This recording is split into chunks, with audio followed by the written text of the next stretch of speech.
What is up guys, Mrwhosetheboss here and welcome to my top 5 favourite games ever. So coming in at number 5 we have Trine 2. Now this is a seriously nice looking platformer available on almost any console. So on the PlayStation 4, Xbox One and PC this game looks absolutely stunning. You sort of walk into certain areas and you literally just have to stop to observe the environment. Although it can get a little bit repetitive, Trine 2 is extremely fun in co-op, with it having very simple mechanics, but effective ones at that. Although with a lot of games, pretty much every game that I actually play, I tend to find myself playing for the character progression, with Trine 2 I was quite surprised to realise that I was actually playing it just to see what the next bit looked like, or just because the mechanics were genuinely really tight, well controlled and well thought of. So game number 4 is Halo Reach, an Xbox 360 exclusive. Now bear in mind that this is not exactly a new game, which helps explain why the visuals are maybe subpar compared to something like Trine 2. Now Halo Reach was the culmination of Halo 1, Halo 2 and Halo 3, and out of the 4 games this was by far the grandest. It had the largest scale battles, it had the strongest enemies, and it had huge amounts of multiplayer customization and options. And although I didn't really pay too much attention to the campaign and storyline of any of the Halo games really, one thing I really loved was the firefight that we first saw in Halo 3 ODST, and it was significantly improved here. They added more game modes, more rewards, and just more stuff to think about and do. Game number 3 is Guaca Melee. So this is available on the PlayStation 3, PlayStation 4 and PS Vita. And I actually played the game on the Vita, which although it is the weakest console out of the 3, it still looks basically the same on all platforms and runs a smooth 60 frames per second. First of all, I found the visual art style kind of refreshing, and I also loved the fact of how smooth it was. It really did change things up. Most Vita games run at 30 frames per second maximum. Now not only are the platforming mechanics really solid and very challenging, but the combat is literally perfect. These guys nailed it. To start with, it feels a little bit awkward with sudden pauses in the middle of it, but after a bit of usage, it just starts to feel really satisfying and you just can't get enough of it. I found myself playing Guaca Melee fully twice through to the end, and then downloading DLC and going all over again and having a whale of a time while I was at it. This is one of the very few games I actually got a platinum trophy on.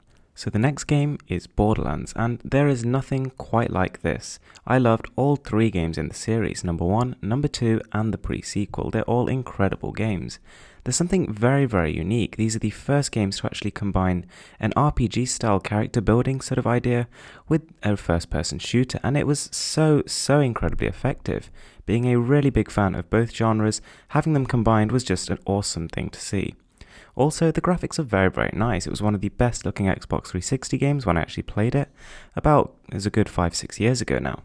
And the one thing about Borderlands which basically separates it from any other looting game is this randomly generated loot. There are literally millions of possible guns you could get.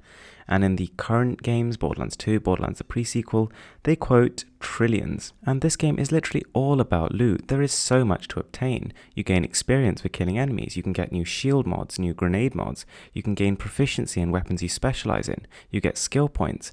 There's just a non-stop stream of good stuff coming, and that just keeps you wanting to play through the second time, through the third time, and literally into infinity. Now don't get me wrong, I loved all 3 games in the series, but for some reason, which I can't quite place my finger on, I had the most fun with number 1. So next up is Monster Hunter Freedom Unite. There is so much wrong with this game. It's ridiculously hard.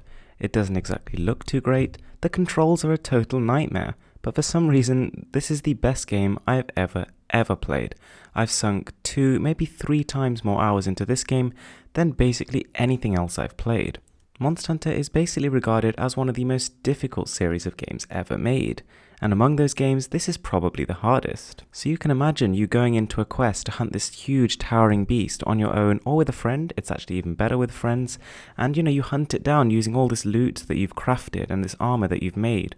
It's very satisfying, and this game basically relies on the satisfaction, but it's just so great that it overwhelms basically all the other things you feel about the game: the fury, the frustration, the anger, the sadness.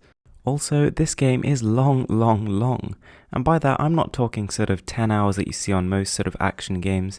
I'm saying that if you actually spend time to complete every single quest on offer, you could be spending 2, 3, 4,000 hours in this game. It's a whole new world.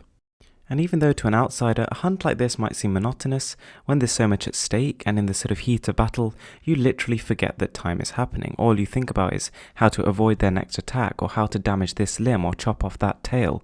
It's very, very intense. There's a lot of mechanics, and it's just a beautiful experience. So guys, those are my top 5 games.